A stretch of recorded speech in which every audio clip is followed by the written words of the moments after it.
first of all, it's also described as liberation, as self-realization, as God-realization. And there are some masters who say those are all different. So, but again, I don't want to get into all the headiness of all that. Let's just, for sake of ease, let's call them all the same. It's when you're in the full experience, knowingness, isness, which people call realization, though even many people think realization means intellect. But realization means realized as in you are living as it. You are living it, self, the isness of it. That there is the knowingness, the isness in every cell of my being, that I and my Creator are one, that I am not separate, never was, and never will be again. That I'm created in God's image, and I am all that God is, I am. And I also describe enlightenment as the dissolution of the self. Every cell that is occupied by the self is one less cell that can be occupied by God.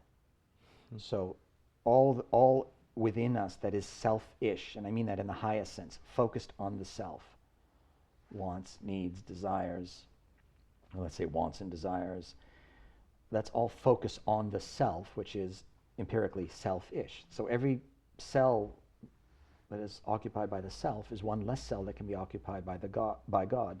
Therefore, the dissolution of the self, when you are living in selflessness, if there's no separate self living and running you, then all that can be running you is God, which is your original creation essence.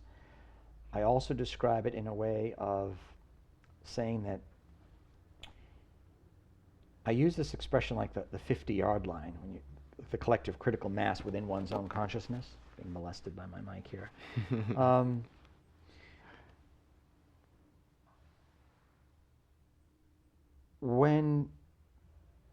Let's see. Ones who are living in the experience of separation from God, in the realm of duality or separation, more than 50% of their consciousness is fear-based. This is the easiest way I can describe liberation, and the most clear, which means because the critical mass of an individual's consciousness is anchored and rooted in fear, there is a gravity of fear that holds one in fear.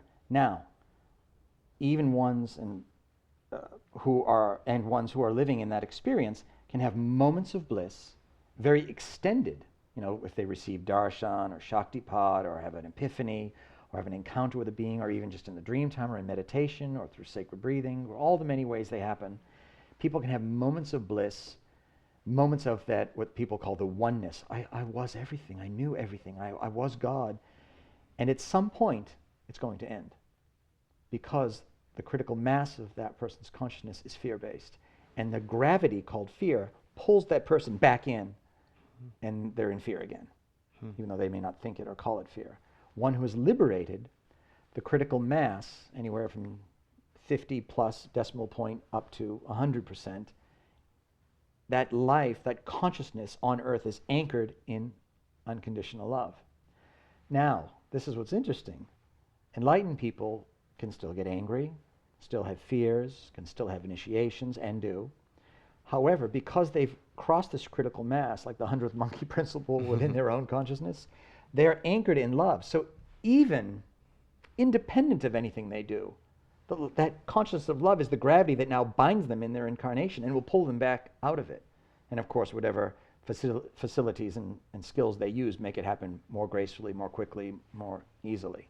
But even if they did nothing, they'd be pulled back into it because they've crossed that line. The gravity that holds them on earth now is now love-based. Whereas one who is not liberated itself, the gravity which holds it and binds it in its human form on earth is fear-based.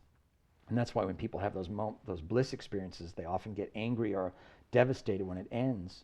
Because they say, oh, why did that happen? Well, because you haven't saturated your consciousness with enough of that. You keep having more and more of those and keep becoming very, very devoted and have very exacting discipline and practice with the different things you can learn. And there are many, many tools, given by many, many different people. The more you practice that, you'll have more and more of those experiences. They'll last longer, and then you'll have the troughs will become shallower, and the distance between the crests of the wave will become shorter, and eventually you reach that point. And then beyond that, as I said, it keeps going. You keep constantly looking to become greater and greater love, and seeing how I can keep cutting that distance, and being more and more love in all that I can be.